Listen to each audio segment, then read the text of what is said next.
Beth's fingers trembled above the keyboard, the blue glow of the computer screen casting shadows across her pale face that made her look 10 years older than her 47. The number stared back at her from the audit screen like an accusation.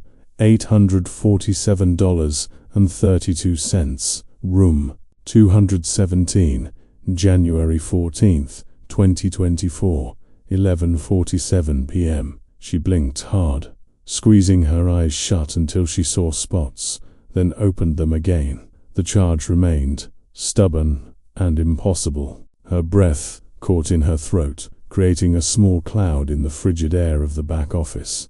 The ancient heating system of the Stanley Hotel groaned somewhere in the walls, a sound like bones settling after a long death. Outside, the Colorado winter howled with a fury that seemed personal. Snow lashed against the windows with such violence that Beth flinched each time a gust hit the glass.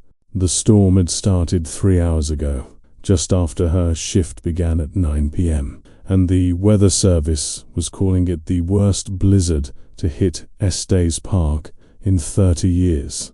The roads were already impassable. She was alone here, completely alone. Well, almost alone. Her hand reached for the coffee mug beside her keyboard, but her fingers knocked it instead, sending cold coffee splashing across her desk blotter. She cursed under her breath, a habit she'd picked up after her divorce 2 years ago, when being polite had stopped mattering quite so much, and grabbed a handful of napkins from the drawer.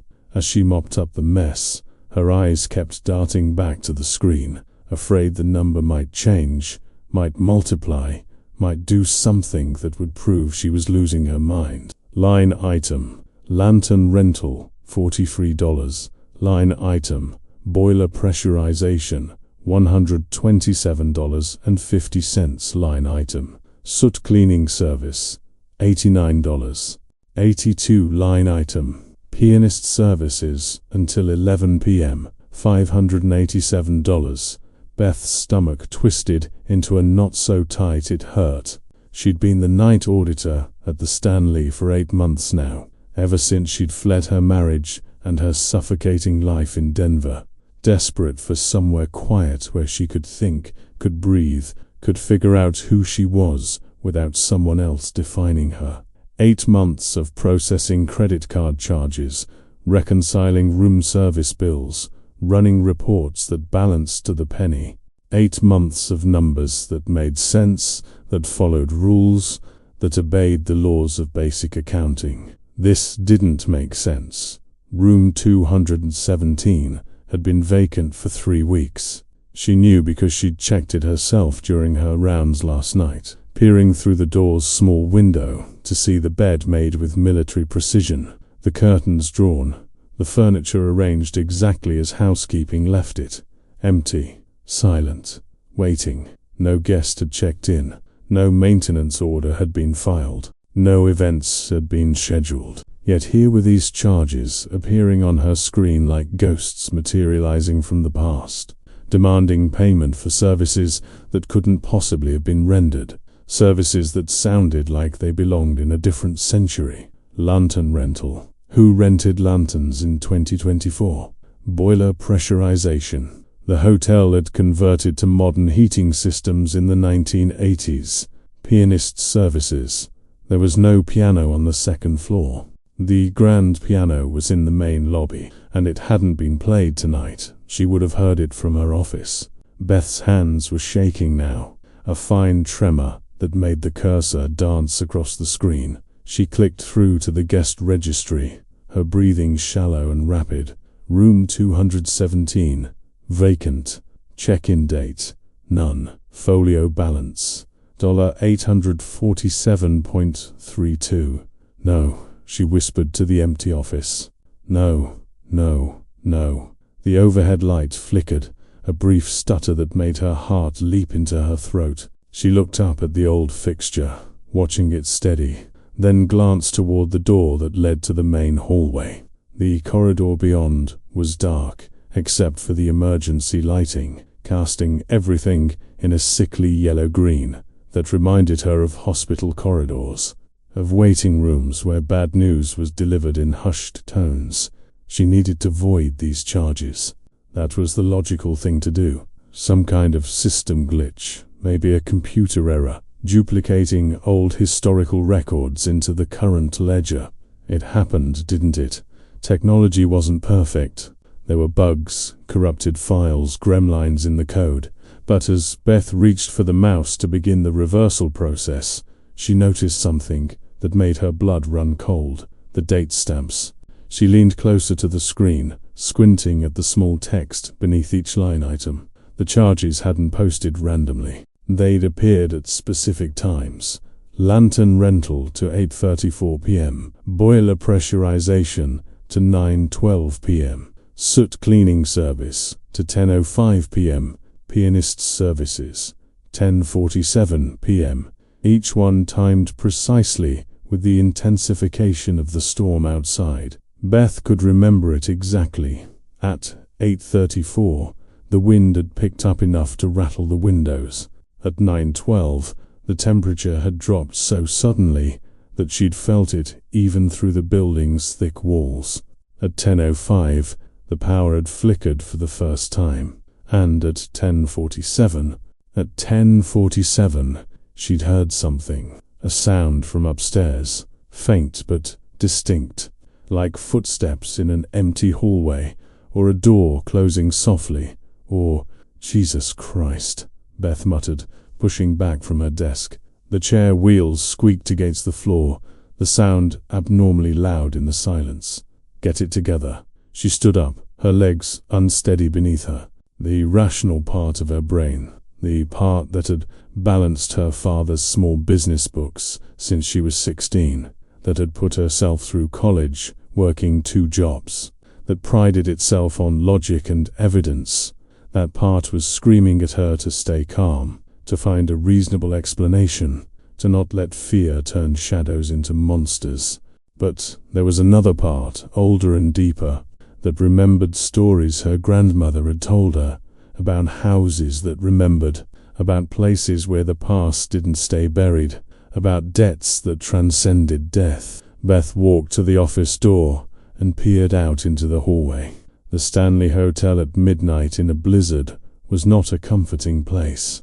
Built in 1909, the sprawling white structure had always had a reputation, one that the hotel management leveraged shamelessly for tourism. Stephen King had stayed here in the 70s, inspiring The Shining. Ghost tours ran every evening. Guests paid premium rates to stay in supposedly haunted rooms. Beth had rolled her eyes at all of it when she'd started. Ghosts weren't real. The supernatural was just a marketing gimmick, a way to separate credulous tourists from their money. She believed in numbers, in facts, in things she could touch and verify. But now, staring into that dim corridor, with its antique sconces and its heavy silence, she wasn't so sure. If you're reading this story and finding yourself drawn into Beth's impossible night, we'd love for you to subscribe to our channel and like this video. We bring you stories that dig deep into the unexplained moments that change lives forever. Your support helps us keep sharing these journeys. Now, back to Beth's discovery. The sound of a door slamming somewhere above made her jump so violently that she gasped aloud. Her hand flew to her chest, feeling her heart hammering against her ribs like it wanted to escape her body. Wind, she told herself. Just wind finding its way through old windows, through gaps in frames that had settled and shifted over more than a century. But she needed to check. She needed to see for herself. Beth grabbed her master keycard from the desk and the heavy Marglite flashlight she kept in the bottom drawer, a relic from her ex-husband's camping obsessions. One of the few things she'd taken when she left. The weight of it in her hand was reassuring, solid. She could use it as a weapon if she needed to. Weapon against what? The rational voice asked. Against spreadsheet errors, against accounting anomalies, against whatever was up there, she answered silently. Against whatever was creating charges for services that didn't exist. The stairwell to the second floor was narrow and cold, colder than the first floor had had any right to be. Beth's breath came out in visible puffs as she climbed, the beam of her flashlight cutting through the darkness ahead of her. The storm's fury was louder here, more aggressive, as if the building itself were under siege. Room 217 was at the end of the corridor, past the other guest rooms that were mostly vacant this deep into January. Peak season didn't start until spring, when families would come for skiing and hiking and the kind of wholesome outdoor activities that Beth had once thought would make her happy. Back when she'd believed happiness was something you could plan for, something you could achieve by checking boxes on a life list. The hallway stretched ahead of her, seeming longer than it should be, the perspective distorted by shadows and her own jangling nerves. Her footsteps on the carpet were silent, muffled, making her feel like she was floating rather than walking, like she'd become untethered from reality. Room 217's door looked exactly like all the others. Dark wood, brass fixtures, a small window at eye level. But as Beth approached, she noticed something that made her stop mid-step. Light. There was light coming from under the door. Not the harsh, fluorescent white of modern bulbs, but something softer, warmer, golden, flickering, like lamplight. Beth's mouth went dry. Her tongue felt thick and useless. She stood frozen in the hallway, the flashlight beam wavering as her hand shook. Every instinct screamed at her to turn round, to go back to her office, to lock the door and wait out the storm and deal with this in the daylight, when she could convince herself she'd imagined it all. But she couldn't, because if there was someone in that room, someone who had somehow checked in without her knowledge, without going through the front desk, then she needed to know. She needed to confront them. She needed to understand how they'd gotten in, what they were doing, why charges were appearing for services that made no sense. And if there wasn't someone in that room, Beth didn't let herself finish that thought. She raised her hand and knocked on the door. 3 sharp raps that echoed down the corridor like gunshots. "Hello? This is hotel management. Is someone in there?" Silence. Just the wind and the creaking of old wood settling. She knocked again, louder this time. "I need you to open the door. I'm coming in." Still nothing. Beth's fingers found the key card in her pocket. She pulled it out, her hand shaking so badly that it took 3 tries to swipe it through the reader. The lock clicked, a sound that seemed abnormally loud, and the handle turned under her grip. She pushed the door open slowly, the flashlight held high. The room was empty. Completely, utterly empty. But the air inside was warm, almost hot, carrying the faint scent of something Beth couldn't immediately identify. Lamp oil, maybe, and soot, and something else, something floral and old-fashioned, like the perfume her grandmother used to wear. The temperature difference was shocking. Beth stepped inside, feeling the warmth envelop her like walking into an embrace.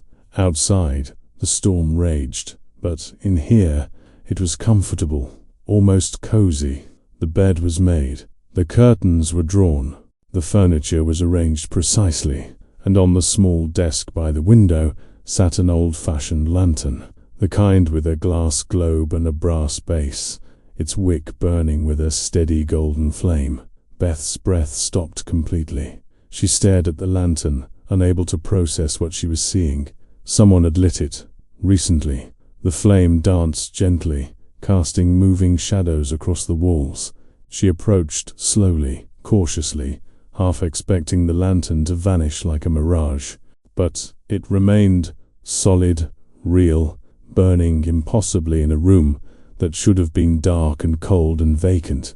The desk drawer was slightly open. Beth noticed it only because her flashlight beam caught the gap, a thin line of shadow that didn't belong. Her hand reached for it almost automatically, fingers hooking under the drawer pull and sliding it open. Inside was a small leather-bound book, its cover worn smooth with age and handling.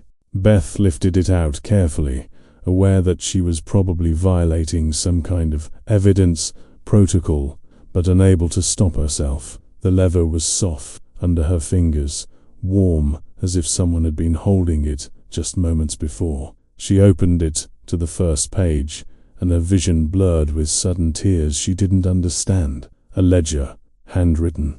The ink faded to brown but still legible, the script careful and precise. And at the top of the first page, in that same meticulous handwriting, Room 217, account of services rendered, recorded by Flora Mathers. Chambermaid, the Stanley Hotel, Estes Park, Colorado, year of our Lord 1911. Beth's legs gave out. She sank onto the edge of the bed, the ledger clutched in her hands, staring at the page as if it might transform into something that made sense if she just looked hard enough. The entries were there, line after line, dated and detailed. January 12th, 1911. Lantern rental for night service, 43 cents. January 12th, 1911. Additional coal for boiler. Severe cold, $1.28. January 14th, 1911. Soot cleaning after boiler incident, 90 cents. January 14th, 1911. Pianist. Mr. Edmund Hall. Comfort service, $5.87. The same services, the same items, different amounts, adjusted for inflation. Beth's accounting brain noted automatically, but the same categories, the same sequence. Her eyes blurred again, and she blinked hard, forcing herself to focus.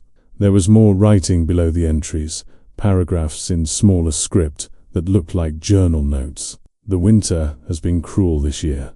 Mr. Stanley worries for the boiler. The cold tests it beyond measure. I have taken to keeping a lantern in 217, for the room grows so dreadfully cold that guests complain. The light helps, I think, not just for warmth, but for comfort. There is something about flame that keeps the darkness at bay, in more ways than one. I heard Mrs. Price weeping tonight in 214, missing her daughter who died of influenza. I sent Edmund up with his piano accordion. Music helps the grieving, helps them remember that life contains more than sorrow. Beth's throat constricted. She turned the page, her hands trembling, desperate for more, for understanding, for some explanation that would make this impossible thing real. January 15th, 1911. I felt it again tonight. The tremor in the walls.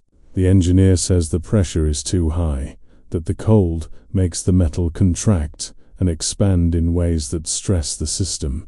He's working to repair it, but the weather. The entry stopped mid-sentence, the ink trailing off as if the writer had been interrupted. The next entry was dated 3 weeks later in different handwriting. Official and impersonal. February 3rd, 1911. Incident report. Gas explosion. Second floor. Room 217. 1 injury. Flora Mathers. Chambermaid. Miraculous survival. Room extensively damaged. Miss Mathers transported to hospital. Cause: faulty gas line, exacerbated by extreme cold and pressure buildup. Beth's visions swam. She knew this story. Every employee at the Stan, I knew it. Flora Mathers, the chambermaid who'd been in room 217 when a gas line exploded in 1911. She'd survived, thrown through the air by the blast, landing in what should have been a fatal fall. But she'd lived, recovered, and supposedly returned to work at the hotel afterward. It was part of the hotel's lore, one of the true ghost stories they told on tours. Flora Mathers, the protective spirit of room 217, still looking after guests, still making sure the room was safe. Beth had thought it was nonsense, marketing, a good story to tell tourists who wanted to believe in something beyond their ordinary lives. But here was Flora's ledger, her actual handwriting, her careful accounting of every service she'd provided to make guests comfortable, to keep them safe, to protect them from a danger she'd sensed but hadn't been able to prevent. And those same services were appearing in Beth's computer system. 113 years later, during another brutal winter storm. The lantern on the desk flickered suddenly, and Beth's head snapped up. The flame danced wildly for a moment, as if caught in a strong breeze, though the room's windows were closed tight. Then it steadied again, burning bright and warm. "Flora," Beth whispered, feeling foolish even as she said it. "Are you here?" Silence. Just the storm and the creak of old wood and the faint hiss of the lantern's flame. But the air in the room seemed to shift, to become charged with something Beth couldn't name. Anticipation, maybe, or acknowledgement. She looked down at the ledger again, turning more pages. Flora's entries continued for months after the explosion, noting her return to work, her gratitude for survival, her determination to ensure such an accident never happened again. "I check the lines now, every day. I smell for gas. I listen for the sounds that preceded that terrible night." Mr. Stanley says, "I need not worry that all has been repaired, but I remember. My body remembers. The heat, the sound, the feeling of flying through air that should have killed me. I was spared for a reason. I will not waste that gift." The entries grew more frequent during winter months, documenting Flora's vigilance. January storm, checked boiler pressure twice, lit extra lanterns in 217 and 218. Guests report feeling safe. February cold snap, musician for Mrs. Henderson, widow, 3 nights. She sleeps better now. March winds, soot cleaning entire second floor. Prevention is worth £10 of cure.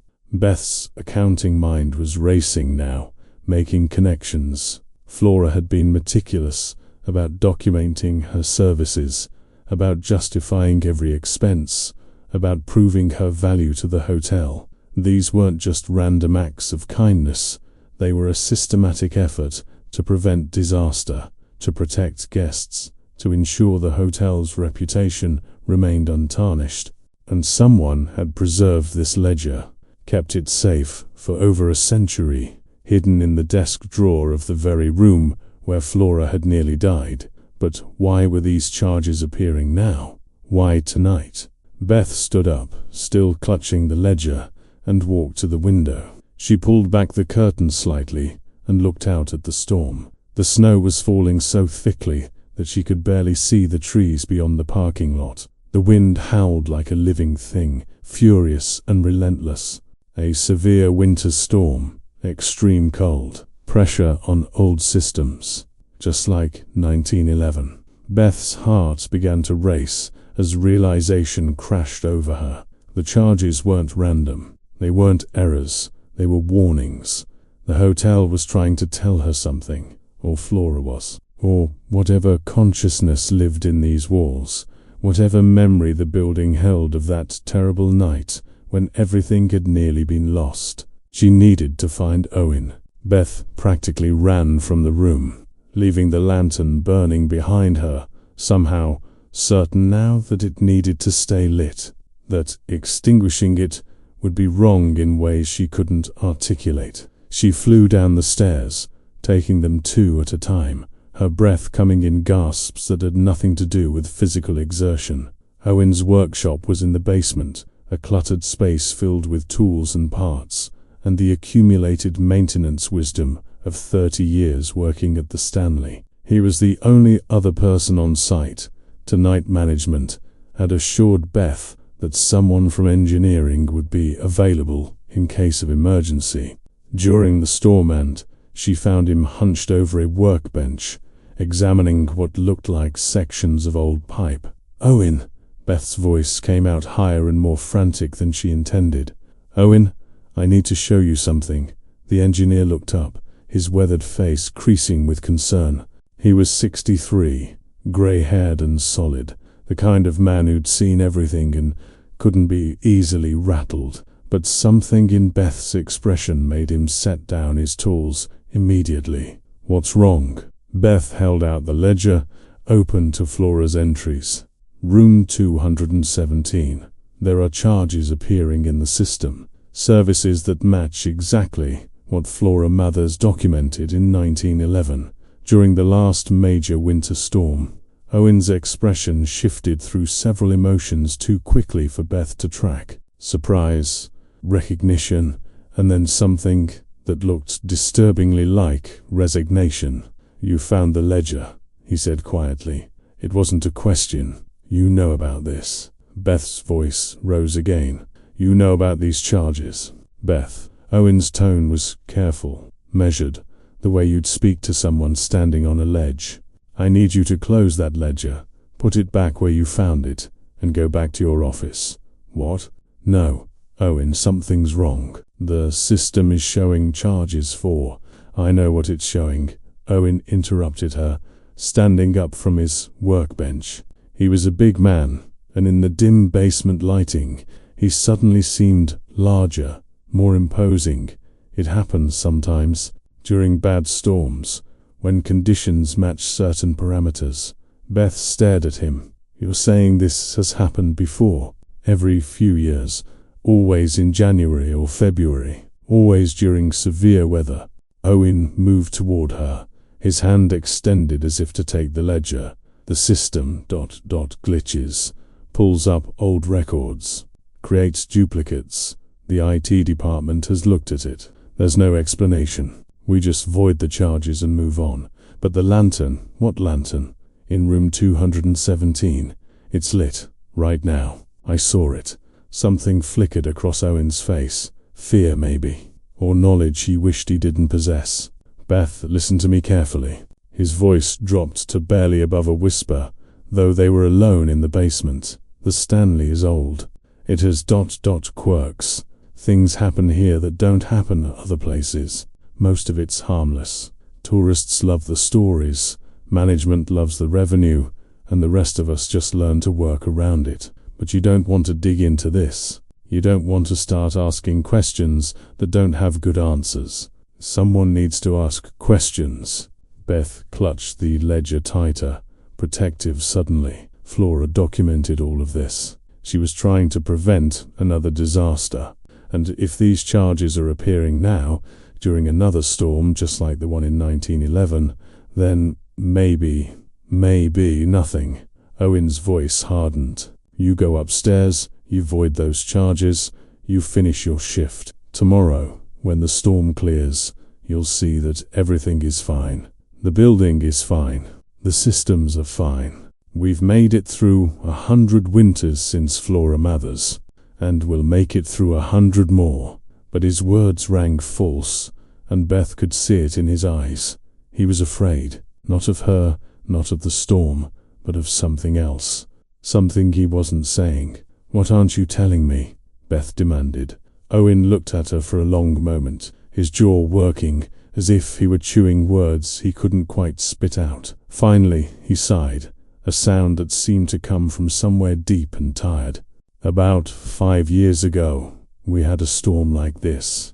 Maybe not quite as bad, but close. Young woman working audit like you. Smart, curious. She found the ledger, same as you. Started digging into the charges, trying to figure out where they were coming from, why they appeared, what happened to her." "Nothing happened to her." Owen's emphasis on the word made it clear he was parsing language carefully. "She finished her investigation, found some irregularities. Not with Flora's charges. Those, she understood, were anomalies, echoes, whatever you want to call them. But other things, financial discrepancies, money being siphoned from accounts using the ghost charges as cover." Beth's breath caught. Someone was embezzling. Someone still is, most likely. Owen's expression was grim. "That auditor. She reported it to corporate. Very thorough, very by the book. And 3 weeks later, she was transferred to a hotel in Florida. Then fired 6 months after that for performance issues that appeared out of nowhere. Her reputation in the industry was destroyed. Last I heard, she was working retail." The implications settled over Beth like a shroud. "You're saying management knows. They're covering it up." "I'm saying there are things in this hotel that people don't want examined too closely. Some of those things are supernatural nonsense that makes for good marketing, and some of them are very human crimes that make for very bad press. Owen took a step closer, his voice dropping even lower. You're a smart woman, Beth. Smarter than you give yourself credit for. So be smart about this. Let it go. Void the charges. Survive the storm. Keep your job. Beth looked down at the ledger in her hands. Flora's careful script, documenting every service, every expense, every attempt to keep people safe. Flora, who had nearly died and had spent the rest of her career trying to prevent others from suffering the same fate. And some living, breathing person, was using Flora's memory. Her protective instincts echoed through time as cover for theft. The anger that rose in Beth's chest was hot and righteous and completely overwhelming. She'd spent her whole marriage being told to let things go, to not make waves, to be reasonable and practical and keep her head down. That's what good wives did. That's what smart women did. She'd promised herself, when she finally worked up the courage to leave, that she'll never be that woman again. No, Beth said firmly. Owen closed his eyes briefly. Beth, no, I'm not voiding anything. I'm finding out where these charges are really going. I'm tracking down whoever is stealing from this hotel and using a dead woman's kindness as their cover. She met Owen's gaze squarely. And if you try to stop me, I'll assume you're part of it. For a moment, Owen looked like he might argue. Then his shoulders sagged, and something like relief crossed his face. I was hoping you'd say that, he said quietly. That other auditor. Her name was Claire Donovan. We stayed in touch. She's been trying to find proof for 5 years, something solid enough to go over corporates' head to law enforcement. But she needed someone on the inside, someone with access to current records. Beth felt the world shift slightly. You wanted me to find this. The ledger's been in that desk drawer for decades. I've been the one making sure it stayed there, that housekeeping didn't throw it out during renovations. Owen's expression was carefully neutral. I figured if another auditor came along, someone with integrity, they'd eventually stumble across it during one of these storms, when the old charges start appearing, when Flora starts reaching out. You believe it's really her, Flora, making these charges appear? Owen's laugh was short and bitter. Beth, I've worked here for 30 years. I've seen things that would make your hair white. Do I believe the hotel remembers? That tragedy leaves impressions that echo through time. That sometimes, when conditions are just right, the past becomes present. He paused. Yeah, I believe. But that doesn't mean the living can't exploit it. Beth's mind was racing, her accounting instincts kicking into high gear, despite the impossibility of everything surrounding them. The charges that appear. Where do they actually post? That's the thing. They don't. They show up in the audit screen, but they never make it to final accounting. They vanish within 24 hours, automatically voided, like the system recognizes their errors and cleans them up. But if someone wanted to hide real charges, reasoned, legitimate charges that they wanted to embezzle, they could slip them in with Flora's ghost charges, bury them in the noise, make them look like part of the glitch pattern, and when those charges get auto-voided, the money goes somewhere it shouldn't. Owen nodded slowly. That's what Claire suspected, but she could never catch it happening in real time. By the time she could analyze the data, everything had already been cleaned up, erased, covered over. But I'm here now. Beth felt a strange calm settling over her, the same focused determination she'd felt the night she'd packed her bags and walked out of her marriage during an active event. I can trace it as it happens. The storm's getting worse. Owen glanced toward the ceiling as if he could see through the concrete to the blizzard above. Roads are completely shut down. We're isolated. If you start digging and someone realizes what you're doing, then I'd better work fast. Beth turned toward the stairs, then paused. Owen, why is Flora doing this? Assuming it really is her, why make these charges appear? The engineer's expression softened. Same reason she documented everything in that ledger when she was alive. Same reason she kept checking those gas lines obsessively after the explosion. She's trying to protect the hotel. To warn us when something's wrong. He looked at Beth with something like sympathy. Flora almost died because people cut corners, because safety was less important than saving money. She's spent a century making sure it doesn't happen again, even if it means reaching across from wherever she is to light a lantern in an empty room. Beth's office felt different when she returned. The space charged with purpose that hadn't existed an hour ago. The computer screen still glowed with those impossible charges, but now she understood they weren't errors to be fixed. They were breadcrumbs, warnings, a dead woman's desperate attempt to protect the living from repeating the mistakes that had nearly killed her. She set Flora's ledger carefully on the desk beside her keyboard, the leather warm under her fingertips, as if it held residual heat from hands that had touched it more than a century ago.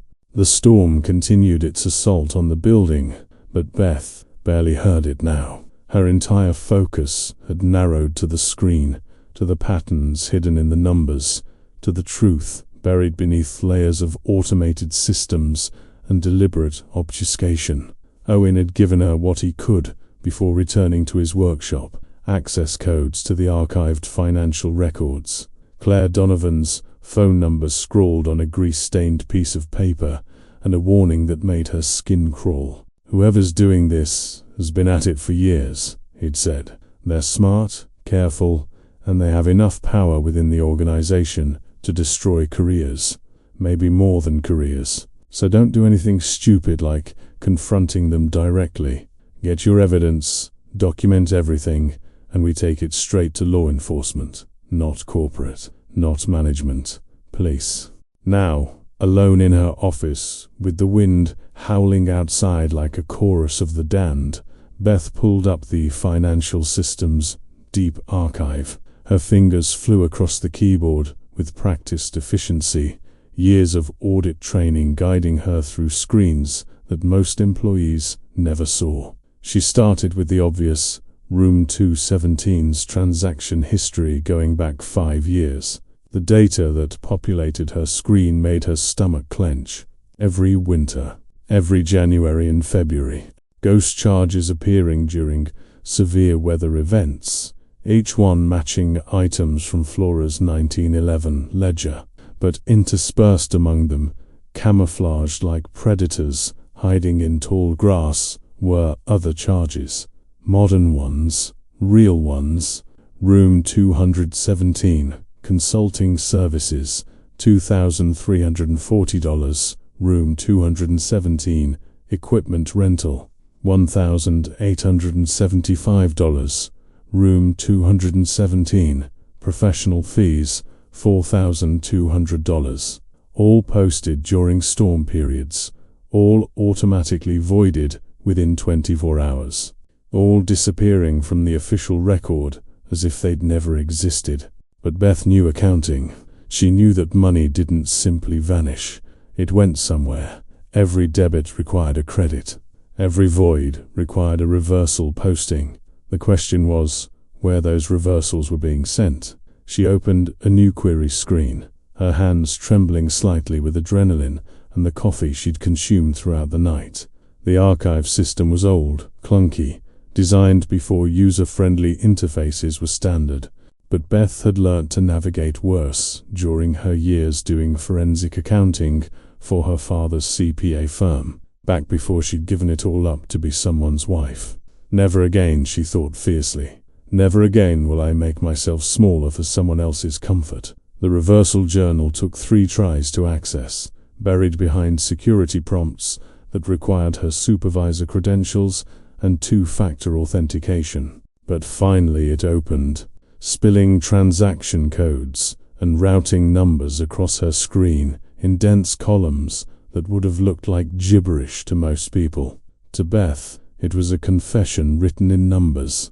Every voided charge from room 217 was being rerouted through a clearing account, standard practice for error corrections, but then instead of being returned to the original source, it was being pushed to a secondary account, Master's Legal Reserve Fund, liability protection. Beth's breath came faster. Legal reserves were common in hospitality. Money set aside for potential lawsuits, settlements, regulatory fines.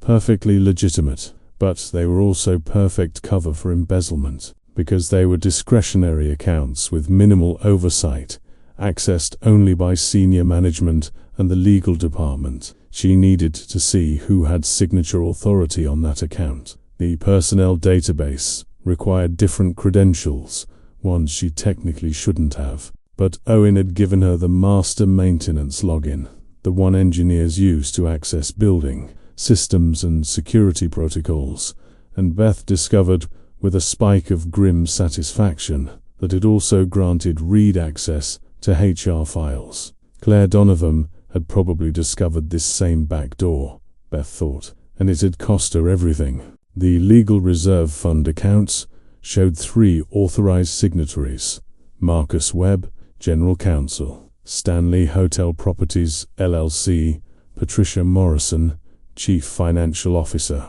Stanley Hotel Properties, LLC, David Chun, Director of Operations; Stanley Hotel Properties, LLC, all corporate positions. All based in the Denver headquarters, not here at the hotel itself. All with the power to transfer funds from reserve accounts without triggering standard audit protocols. Beth sat back in her chair, her mind racing. This wasn't some low-level employee skimming from petty cash. This was systematic theft at the highest levels, using supernatural phenomena as cover, using Flora's protective instincts, manifested through time in ways Beth still couldn't fully comprehend, as a smokescreen for greed. The violation of it made her furious. Flora had nearly died trying to protect people, and more than a century later, people were exploiting that sacrifice, turning it into a tool for theft. Beth grabbed her phone and dialed the number Owen had given her.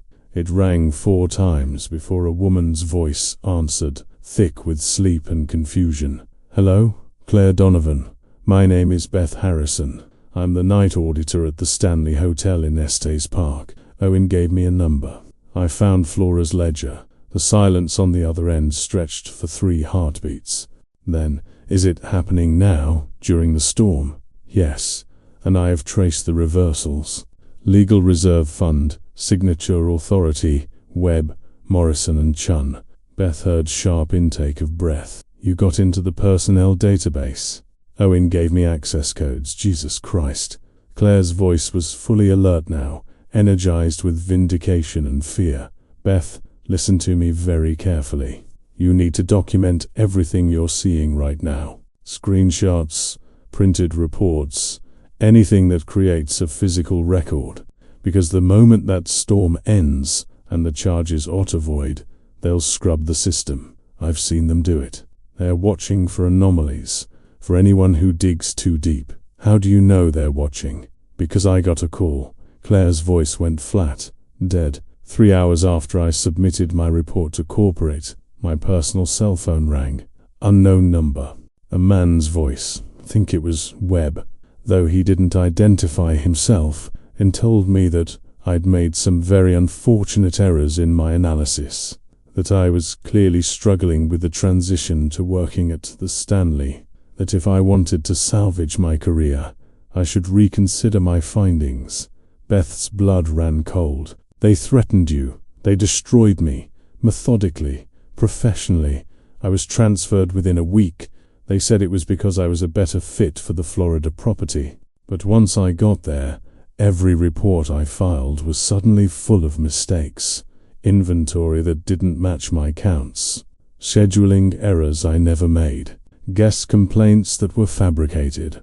Within 6 months, I had a personnel file thick with documented incompetence, and they terminated me for cause. But you fought back, tried to prove." "I tried." Claire's laugh was bitter. "But without physical evidence, without records that proved the embezzlement, It was my word against theirs. And their senior executives with pristine reputations and powerful connections. I'm just an auditor who couldn't hack it, who saw conspiracies in computer glitches, who believed in ghosts. The word hung between them, uncomfortable and necessary. Do you? Beth asked softly. Believe in ghosts? Another pause. Then, I believe Flora Mathers tries to protect that hotel. I believe she's still doing her job, even though her body has been dust for decades. I believe she's the reason I found those records in the first place, why the charges appeared when they did, why the ledger was waiting for me in that desk drawer. Claire's voice strengthened. And I believe she's why you're calling me now, because she can't stop them alone. She needs us. Beth looked at the ledger on her desk, at Flora's careful handwriting, documenting services rendered in a world so different from this one, yet somehow exactly the same. People still needed protection from the cold, from darkness, from danger, both natural and human. The tools had changed.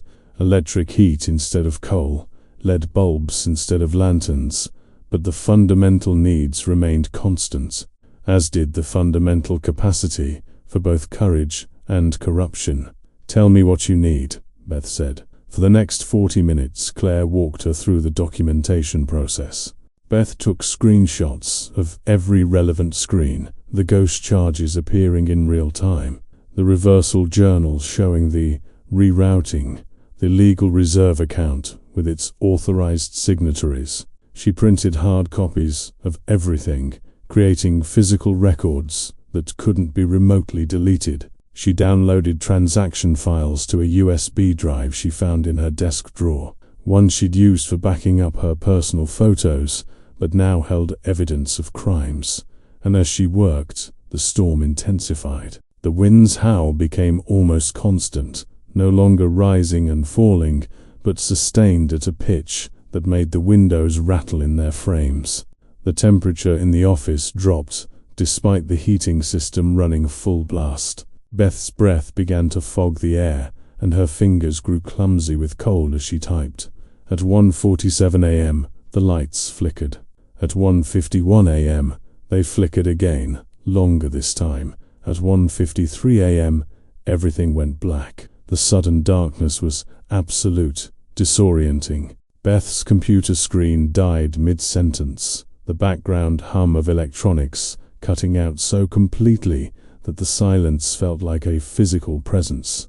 For 3 seconds, Beth sat frozen, her heart hammering, unable to see even her own hands in front of her face. Then the emergency lighting kicked in, bathing the office in that sickly yellow-green glow that made everything look diseased. Wrong, like reality itself had developed an infection. No, no, no, Beth muttered, jabbing at her computer's power button. Nothing. The building's backup generators should have engaged automatically, should have kept critical systems running, but her computer remained dead, the screen black as a grave. All her work, the screenshots she'd been in the middle of taking, the files she hadn't finished downloading, gone. Beth grabbed the Maglite flashlight from her desk, clicking it on with shaking hands. She'd printed maybe 2/3 of what she needed. The USB drive held some files, but not all of them. And now, without power, she had no way to access the system, no way to document the rest, unless the generators came back online, or unless the storm ended and normal power returned before the ghost charges auto-voided at the 24-hour mark. She checked her watch. 1:54 a.m. The charges had started appearing around 8:30 p.m. That gave her maybe 6.5 hours before the evidence disappeared and the embezzled money vanished into the legal reserve fund, untraceable and protected.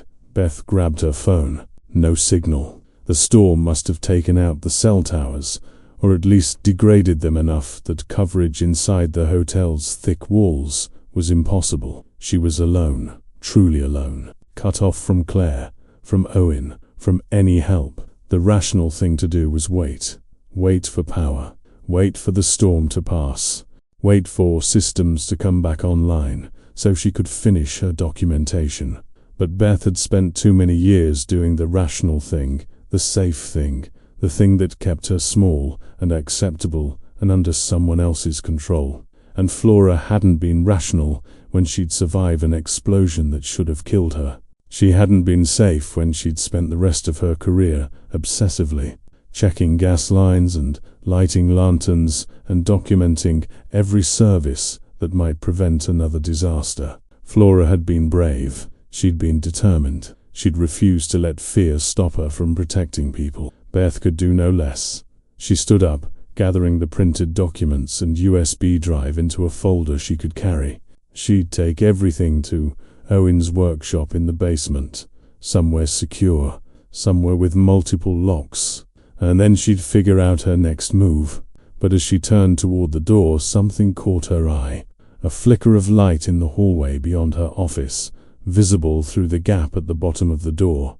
Not the steady yellow-green of emergency lighting. Something warmer, golden, flickering like flame. Beth's breath stopped. She crossed to the door slowly, her flashlight held high, and pulled it open. The hallway was dark except for the emergency lights and one impossible thing, a trail of light leading toward the main staircase. Not bright enough to illuminate the corridor, but visible enough to follow, like someone carrying a lantern just around the corner, always ahead, always out of sight, but never quite disappearing. Flora. It had to be the same phenomenon that created those ghost charges, that lit the lantern in room 217, that had been trying for over a century to warn people when danger threatened, and right now, during this storm that echoed the conditions of 1911, during this night when corruption was using her memory as cover for theft, Flora was showing Beth where to go. "This is insane," the rational voice in Beth's head insisted.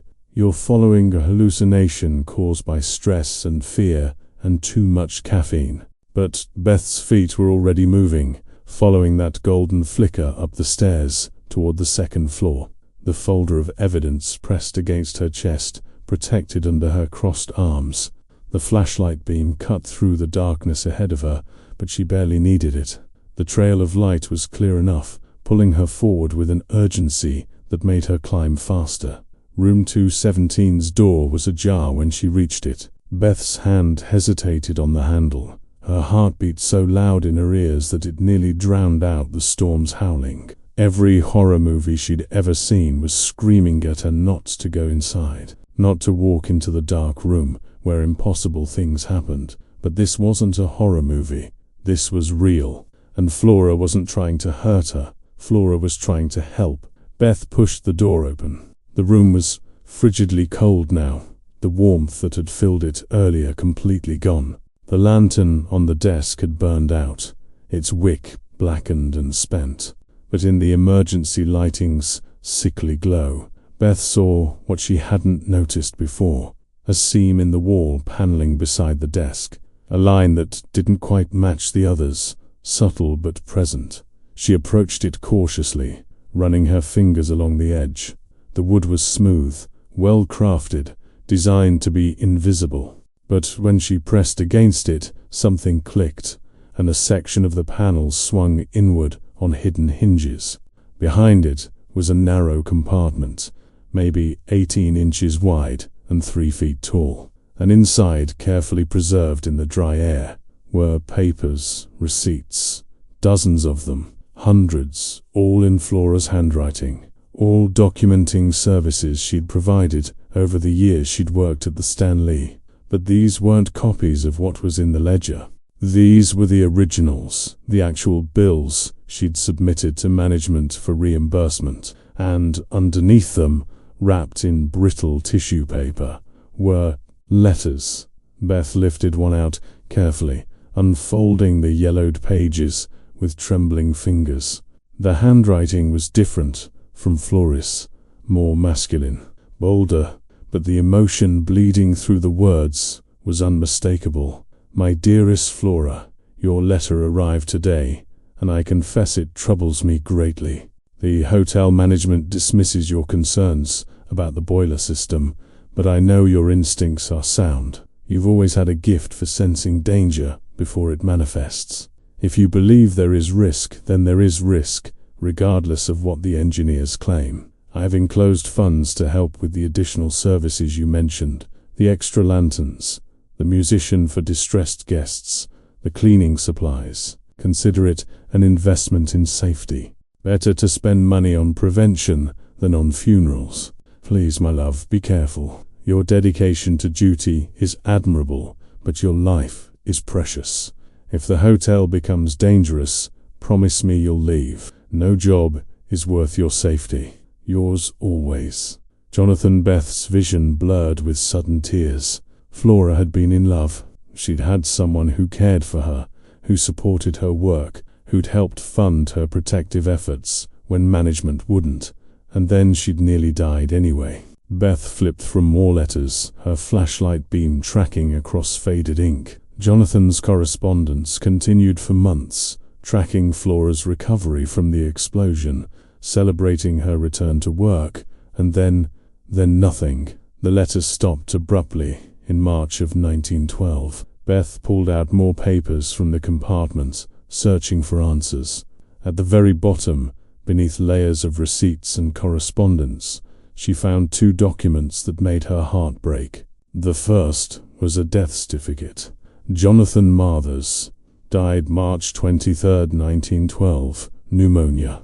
The second was a marriage certificate. Flora Ann Cooper, married to Jonathan David Mathers, October 3, 1910. Flora had been married. The explosion had happened less than 4 months after her wedding, and she'd lost her husband barely a year later, just as she was recovering from her own near death. No wonder she'd spent the rest of her life trying to protect people. She'd learned viscerally what it meant to lose someone, to have safety ripped away without warning, to understand that tragedy could strike at any moment if people weren't vigilant. But there was something else in the compartment. Beth's flashlight caught it wedged behind the letters, a small bundle wrapped in cloth that felt heavier than paper. She pulled it out and unwrapped it carefully. Money, not modern bills, but old currency. Silver certificates from the 1910s and 20s, carefully preserved and bundled together. And beneath them, a handwritten note in Flora's script: emergency fund, for future repairs, for keeping people safe when management values profit over protection. Let this be found by someone who understands. Some debts transcend death. Some promises must be kept, even when those who made them have gone to dust. This hotel is in my keeping, forever. Beth's hands shook as she counted the bills. In today's money, adjusted for inflation and collectible value, she was holding probably $50,000, hidden away by a chambermaid who'd barely survived an explosion, saved from her tiny wages and her husband's gifts, set aside to protect future generations of guests and workers.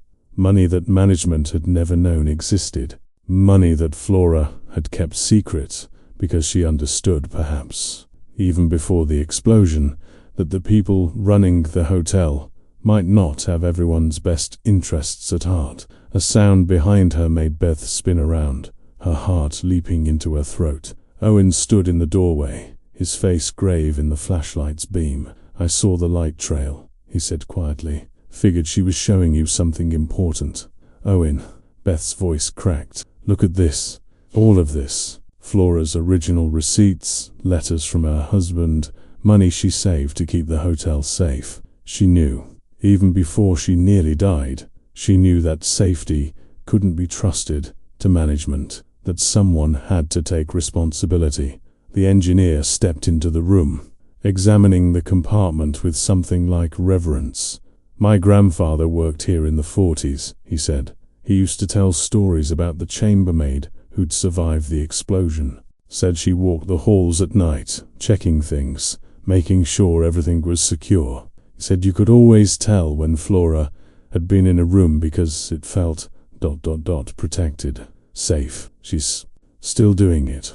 Beth looked at the cold lantern on the desk, at the compartment full of Flora's desperate attempts to save people she'd never meet.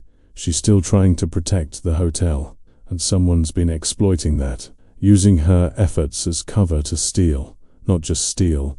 Owen's expression darkened. If they're siphoning money from maintenance reserves, from safety funds, then they're doing exactly what management did in 1911. They're putting profit over protection, creating conditions where another disaster becomes possible. The truth of it hit Beth like a physical blow. The embezzlement wasn't just theft, it was creating actual danger. If funds meant for building maintenance, for safety upgrades, for emergency reserves were being stolen, then the hotel was becoming more vulnerable with every passing year. History wasn't just echoing, it was preparing to repeat itself. We have to stop them, Beth said. Not just document it, not just report it. We have to make sure this ends tonight. How? The power's out. Communications are down. We can't even. The lights flickered back on. For a moment, both Beth and Owen stood frozen, startled by the sudden return of electricity. The room's overhead fixture blazed to life, harsh and bright after the darkness. Then Beth heard it, the distant hum of the backup generators engaging, the building's systems coming back online. She ran, down the hallway, down the stairs, back to her office, where her computer was already rebooting, the screen glowing with the system's startup sequence. Beth threw herself into her chair and waited with painful impatience for the audit software to load.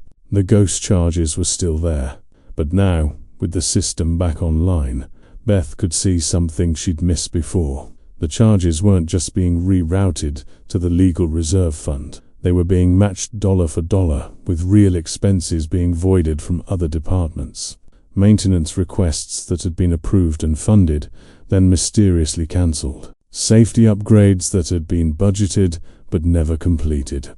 Emergency equipment purchases that appeared in preliminary budgets but vanished from final accounting. Someone was systematically stripping money from the hotel's operational and safety funds, using the ghost charges as a laundering mechanism. When Flora's charges appeared and then auto-voided, real approved expenses were being voided simultaneously, making it look like budget corrections rather than theft. And it had been going on for years.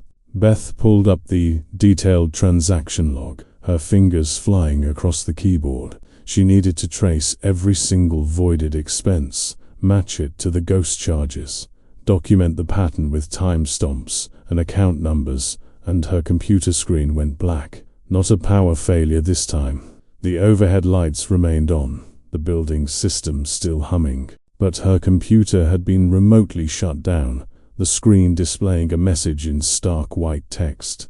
Unauthorized access, detected system lockout, initiated contacted administrator. Beth's blood turned to ice. They knew. Whoever was monitoring the system, whoever was behind the embezzlement, they'd detected her digging into the records, and they'd cut her access. Which meant they also knew where she was, what she'd found, how much danger she represented to their scheme.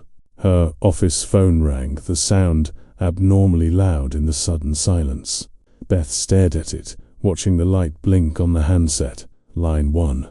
External call. Despite the storm taking down cell service, corporate calling on the landline that never went down. She picked up the receiver slowly, bringing it to her ear but saying nothing.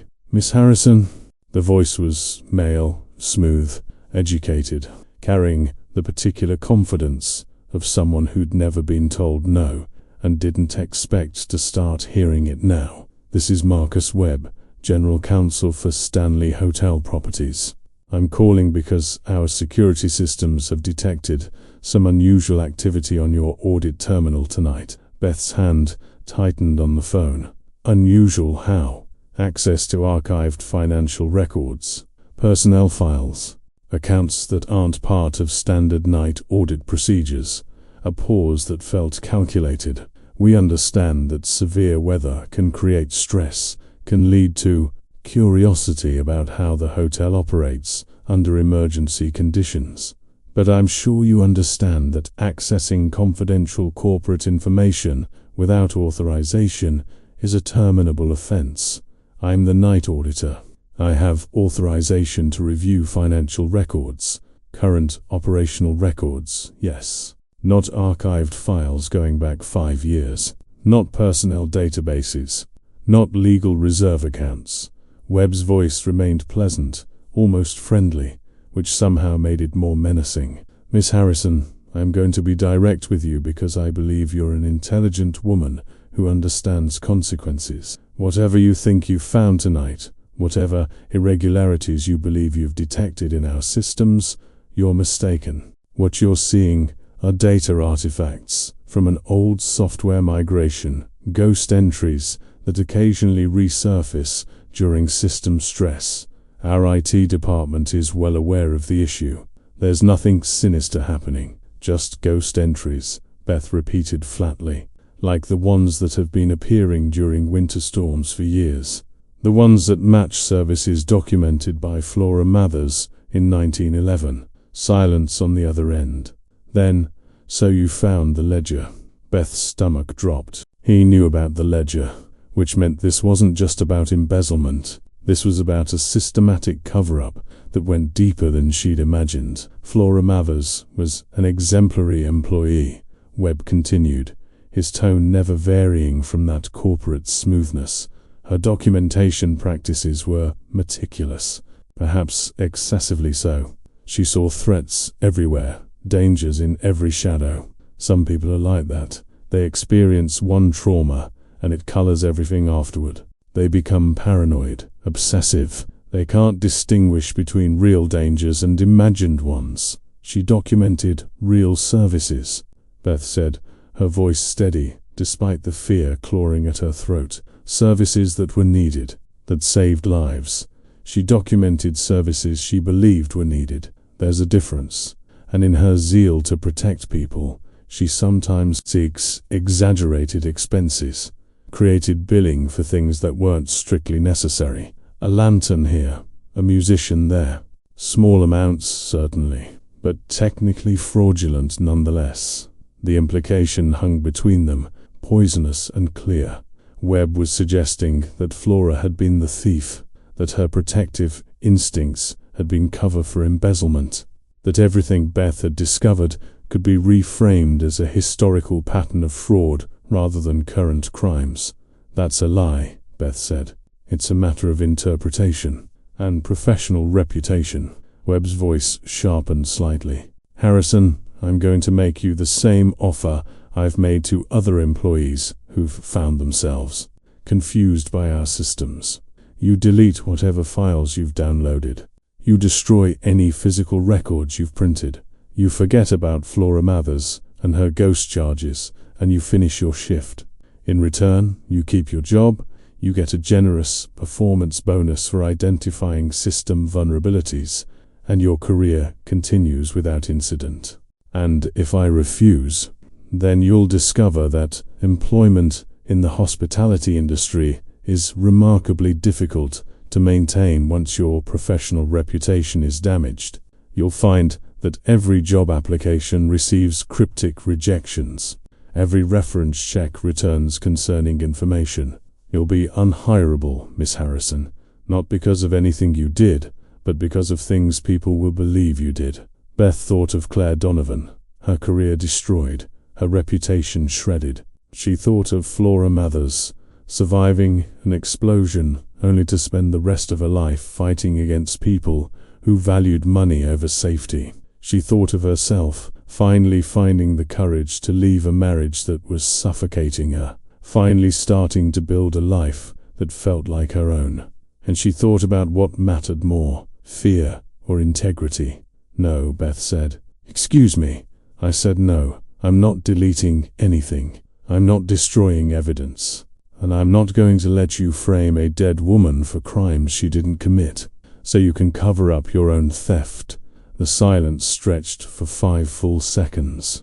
Then Webb's voice returned, stripped of all pretense of friendliness.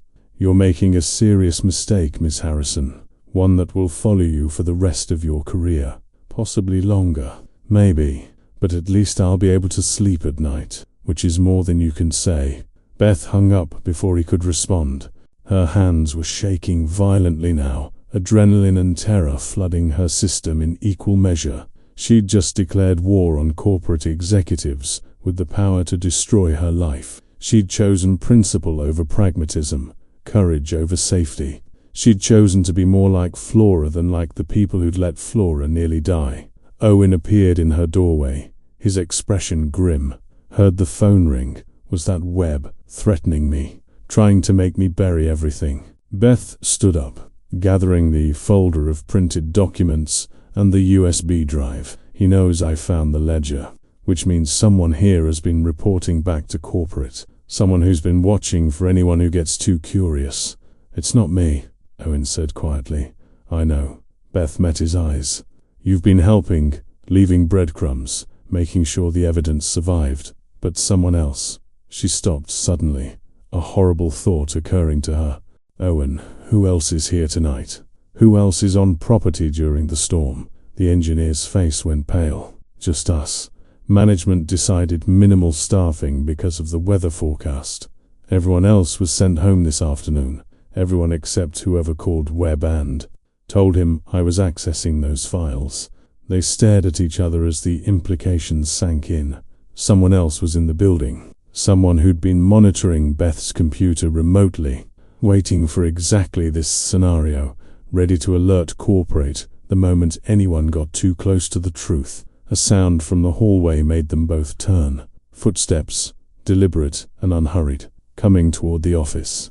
A woman appeared in the doorway, elegant even in casual clothes, her grey hair cut in a severe bob that matched her expression. Beth recognized her from the employee orientation. Patricia Morrison, Chief Financial Officer, supposedly in Denver for the duration of the storm. But here she was, in Estes Park, in the hotel, at 2 a.m. Miss Harrison, Morrison said calmly, I'm going to need you to hand over those documents, and the USB drive, and Flora's ledger. Beth clutched the folder tighter to her chest. You were here the whole time, watching, waiting to see if I'd find. I come up from Denver during severe weather events.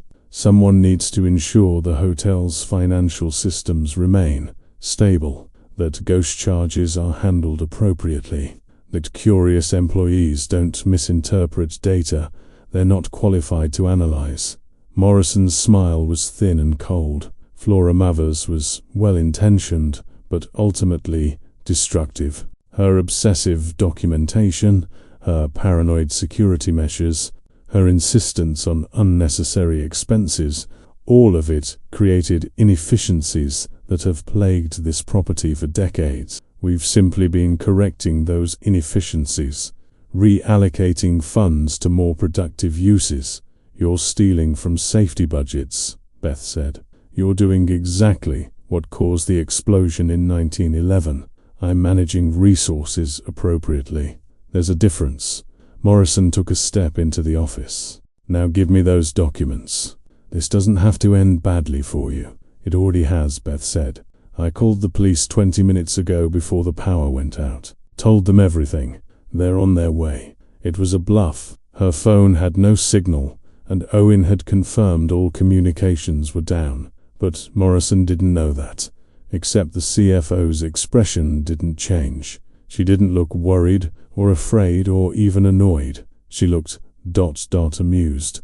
No, you didn't, Morrison said, because the storm has taken down all cell service and the hotel's landline system is controlled by our corporate IT department. The only calls that could be made tonight were the ones I authorized, like Webb's call to you. Beth's stomach sank. They'd been that thorough, that prepared. They'd isolated her completely, ensured she had no way to call for help, no way to reach anyone who might intervene. But it doesn't matter, Morrison continued, because even if you'd somehow gotten word out, even if police were coming, you don't have proof of anything. Ghost charges appearing in a computer system. Data artifacts, exactly as Webb said. Flora's old ledger. Historical curiosity, nothing more. Those receipts and letters you found, they prove Flora was obsessively documenting trivial expenses, possibly padding her own reimbursements. The money, Beth said suddenly. Flora's emergency fund. The cash she saved to keep the hotel safe. Morrison's smile faltered for just a moment. What money? In the compartment in room 217. $50,000 in historical currency. With a note in Flora's handwriting, explaining exactly what it was for. Beth saw the calculation in Morrison's eyes and pressed her advantage. You didn't know about it, did you? All these years you've been using Flora's ghost charges as cover, and you never knew she'd left behind evidence that would prove her intentions. That would show she was trying to protect people, not steal from them. That money is hotel property, Morrison said, and you've just admitted to removing it from the premises. I haven't removed anything. It's still in room 217, along with all of Flora's original documentation, in a hidden compartment that you clearly never found, despite years of searching. Beth felt a surge of fierce satisfaction, which means you don't control the narrative as completely as you think. Morrison's calm finally cracked. She lunged forward, reaching for the folder in Beth's hands. But Owen moved faster, putting his considerable bulk between them, forcing the CFO to stumble backward. That's enough, the engineer said, his voice hard. You're leaving, now. You're fired, Morrison spat. Both of you. Security will escort you from the property immediately, and you'll be hearing from our attorneys about theft of confidential. The lights went out again. This time, the darkness felt different, heavier, colder. Beth felt the temperature plummet so rapidly that her next breath came out as a white cloud visible even without illumination. The emergency lighting didn't come back on. The building's background hum of electronics and HVAC didn't resume. Just silence, and cold, and darkness so complete it felt alive. Then, in the hallway beyond the office, light appeared. Not flashlights, not emergency systems, but dozens of small flames, golden and warm, floating at chest height, as if held by invisible hands. Lanterns, dozens of them, creating a constellation of lights that pushed back the darkness with deliberate, protective intent. Beth heard Morrison's sharp intake of breath, heard the woman stumble backward into the hallway. Owen grabbed Beth's arm, steadying her, and together they watched as the floating lanterns began to move. They drifted through the corridors in a pattern that seemed random at first, but gradually resolved into something purposeful. They were marking a path, lighting the way to somewhere, and as Beth watched, she understood where. Room 217. Flora was calling them home, to the place where she'd nearly died, to the place where she'd hidden her evidence, to the place where truth lived in hidden compartments, and yellowed paper and emergency funds saved from meager wages because someone had to take responsibility for protecting people. We need to follow them, Beth said. Morrison had recovered her composure, or was trying to. This is absurd. Some kind of electrical malfunction creating what? Owen interrupted. Floating lanterns in a power outage. That's your professional opinion as a financial officer? The three of them stood in the doorway of Beth's office, the floating lights casting shadows that danced across their faces. Beth could see fear in Morrison's eyes now. Genuine fear. The kind that came from having your worldview shattered by something that shouldn't be possible. Beth wasn't afraid. She was grateful. Thank you, Flora, she whispered. The lanterns brightened in response, their flames dancing higher for just a moment, and Beth would swear later that she felt something. A presence, a consciousness, a sense of being acknowledged by someone who understood what it meant to fight alone, against powerful people who didn't care about anything except their own gain. She walked into the hallway, following the trail of lights. Owen came behind her, and after a moment's hesitation, Morrison followed as well, as if compelled by something she couldn't resist.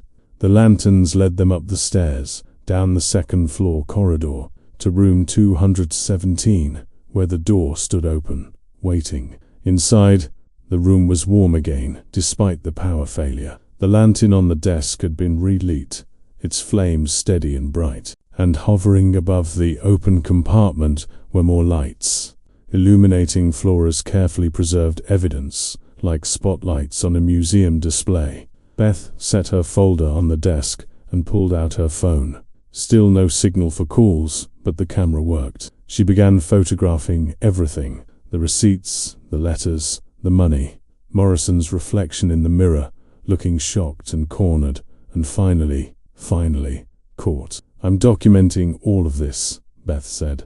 "Every piece of evidence. And the moment this storm ends and communications return, it's all going to law enforcement, not corporate, not your attorneys, police, federal investigators probably. Given the interstate nature of the fraud, you can't prove anything," Morrison said, but her voice lacked conviction. "I can prove Flora saved money to protect people. I can prove she documented legitimate safety expenses. I can prove your shell account exists and has been receiving diverted funds for years, combined with Owen's testimony, Claire Donovan's testimony, and whatever forensic accountants uncover when they dig into your systems." Beth lowered her phone. "You're done." Morrison's face twisted with something between rage and desperation. "You have no idea what you're doing. The people involved in this, it's not just me. It's not even just Webb and Chun. This goes all the way to the parent company, to executives who manage dozens of properties. You think you can fight them? They'll bury you. They'll bury everyone who tries to expose this." "Maybe," Beth said, "but at least we'll have tried, which is better than spending our lives as accomplices to theft and endangerment." She thought of her marriage, of all those years she'd stayed silent about her ex-husband's controlling behavior, his emotional manipulation, his systematic dismantling of her confidence and independence. She'd told herself she was being practical, that marriage required compromise, that keeping the peace was more important than fighting battles she couldn't win. But she'd been wrong. Silence in the face of wrongdoing didn't keep the peace. It enabled harm. It made her complicit. Never again. The lanterns began to fade as the first grey light of dawn appeared through the window. The storm was breaking, the wind dying down to occasional gusts, the snow tapering off. Beth checked her phone and saw the signal bars flickering back to life, weak but present. She dialed 911. "This is Beth Harrison at the Stanley Hotel in Estes Park. I need to report a theft and financial fraud. Multiple perpetrators, including corporate executives. I have documented evidence, and I need officers dispatched immediately." Morrison stood frozen, watching her career implode, unable to do anything to stop it. Owen moved to block the doorway, ensuring she couldn't flee before authorities arrived, and Beth felt, for the first time in years, truly free. The police came, and then federal agents, and then a swarm of investigators that descended on the Stanley Hotel like a biblical plague. Morrison was arrested that morning. Webb and Chun were taken into custody later that day. The parent company's executives learned about law enforcement interest when agents appeared at their homes with warrants, seizing computers and financial records and years of carefully hidden crimes. Claire Donovan flew out from Florida, vindication finally lighting her face with something like joy as she walked through the hotel, showing investigators where to look, what patterns to trace. She hugged Beth so hard it hurt. Two women who'd refused to be broken by powerful men who thought they could destroy anyone who challenged them. The investigation took months. Beth was placed on paid administrative leave, standard procedure, they assured her. Not punishment, and she spent the time working with Claire, helping forensic accountants trace the full scope of the embezzlement. It was worse than they'd thought. Millions of dollars over nearly a decade, stolen from maintenance budgets, safety reserves, emergency funds at properties across 3 states.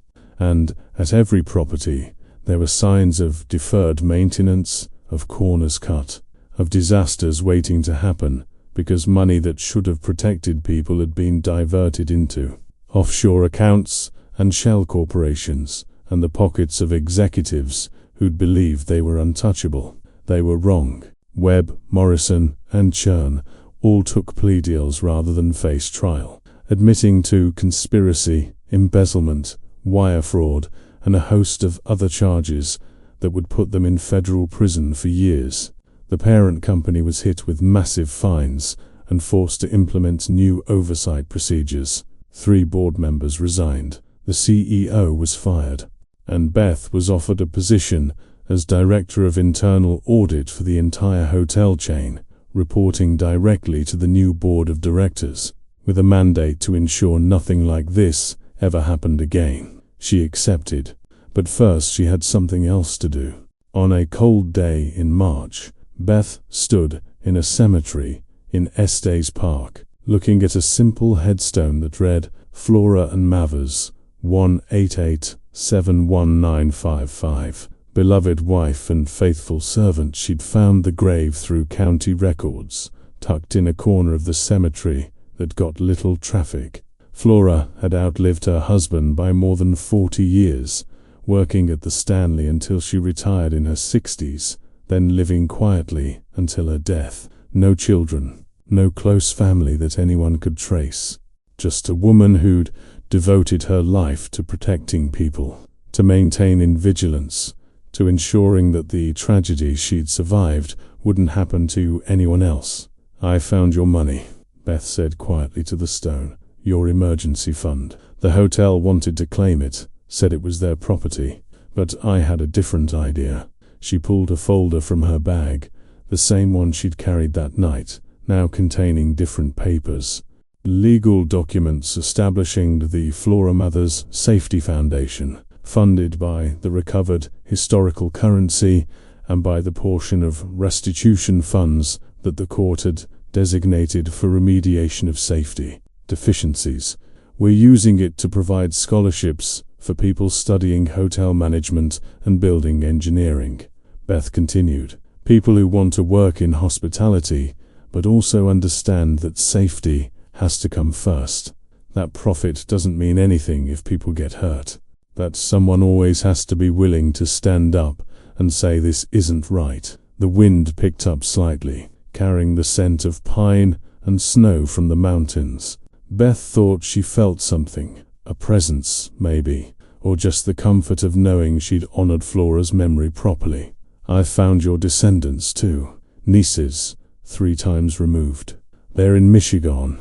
Didn't even know they had family who'd worked at the Stanley. One of them is named Florence. Her friends call her Flora. Beth smiled. She's 17, wants to study accounting. We've set up a full scholarship for her. I thought you'd like that. She placed a lantern on the grave, a modern battery-powered one that would last for hours. It felt like the right offering. Light for the woman who'd spent her life and afterlife keeping darkness at bay. When Beth returned to the hotel that evening, she went straight to room 217. The hidden compartment had been resealed during renovations, but Flora's ledger was now displayed in the hotel's historical archives, along with her letters, her receipts, and a plaque explaining who she'd been and what she'd done. The room itself had been rededicated as the Flora Mathers Suite, with brass letters on the door and a small museum display inside, documenting the 1911 explosion and Flora's survival. Guests paid premium rates to stay here now, drawn by the history, by the story of courage and determination. But Beth knew the real story, the one that lived in computer systems and ledgers, and the accumulated weight of a century's protective instinct. Flora hadn't stopped working when her body gave out. She'd found other ways to keep people safe, to warn of danger, to push back against those who valued money over human life. And sometimes, On cold winter nights, when storms battered the hotel and the systems groaned under stress, ghost charges still appeared on the audit screens: lantern rental, boiler pressurization, soot cleaning, musician services. But now, instead of being voided and erased, they were acknowledged. Beth had created a special account category: commemorative historical charges, Flora Mother's Memorial. Each one was documented, preserved, and the equivalent modern cost was donated to the safety foundation bearing Flora's name. The hotel didn't try to explain it to guests. Some things defied explanation, but the staff understood. When those charges appeared, it meant Flora was still watching, still checking the systems, still making sure that no one forgot what happened when people stopped caring about safety. Beth stood in room 217 as dusk fell, watching the lights of Estes Park begin to glow in the valley below. She'd been offered that corporate position, but she'd negotiated to stay based here at the Stanley, at least part-time. This felt like home now, like the place where she'd finally found her spine, her voice, her willingness to fight for what mattered. Her phone buzzed with a text from Claire. Board approved the complete safety audit of all properties. You were right, 3 more locations showing signs of structural issues from deferred maintenance. We caught them before anyone got hurt. Beth smiled and typed back, Flora would be proud. As she pocketed her phone, she noticed something on the desk. The lantern that should have been just a prop, part of the room's historical display. It was lit, not with the electric LED inside, but with genuine flame, warm and golden, burning impossibly from a wick that should have been permanently disabled. Beth approached it slowly, her heart full of something that felt like gratitude and acknowledgement and connection across time. She reached into her pocket and pulled out a folded handkerchief she'd found in the hotel's archives. Laundered but preserved, it bore embroidered initials in one corner, FM Flora Mathers. Beth had carried it since that night, a talisman, a reminder of the woman who'd shown her what courage looked like. Now, she placed it gently on the desk beside the lantern, a gift returned to its rightful owner. Thank you, Beth whispered, for everything, for not giving up, for still caring, for helping me find the strength to do what was right. The lantern flame danced higher for just a moment, warm and bright, and unmistakably alive with intention. Then it steadied again, burning with patient vigilance. Outside, the first stars appeared in the darkening sky. The hotel settled into its evening routine, guests checking in, staff preparing for the night shift. The building itself, breathing with the accumulated life of more than a century of stories. And in room 217, a lantern burned that shouldn't burn, tended by hands that had turned to dust decades ago, maintained by a promise that transcended death. This hotel is in my keeping, forever. Some debts transcended death. Some promises had to be kept, even when those who made them had gone to dust. And sometimes, when conditions were just right, when someone living had the courage to stand up for truth and safety and basic human decency, the past reached across the years to help. Flora Mathers had nearly died protecting people in 1911. She'd spent her life ensuring it wouldn't happen again, and when corruption had threatened to recreate those dangerous conditions, she'd found ways to warn the living, to guide them, to show them where evidence lay hidden. She'd saved the Stanley Hotel twice, once with her body, surviving an explosion that should have killed her, and again with her persistence, reaching across time to ensure that her work continued, that safety remained paramount, that some part of her remained on duty long after her physical form had failed. Beth turned out the room's electric lights as she left, but the lantern continued to burn behind her. It would burn all night, warm and watchful, a promise kept and renewed. And somewhere, in whatever place ghosts go when they're not lighting lanterns in empty hotel rooms. Flora Mathers rested easier, knowing that her work endured, that someone had finally listened, that the charges she'd so carefully documented had done more than just account for services rendered.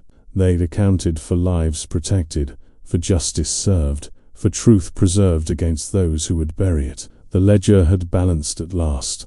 If this story of courage across time moved you, if Flora and Beth's determination to protect others, regardless of the cost, resonated with your own experiences, we'd love to hear from you in the comments. Have you ever stood up against wrongdoing when it cost you something? Have you ever felt the presence of those who came before, guiding you toward the right choice? Share your story below, and please subscribe to our channel for more tallies of ordinary people finding extraordinary courage when it matters most. Click the like button if you believe some promises are worth keeping forever, and share this video with someone who needs to know that standing up for what's right is never a mistake, no matter how powerful the opposition. Thank you for joining us on this journey through room 217, where the past and present met to ensure that those who protect never truly stop watching over us.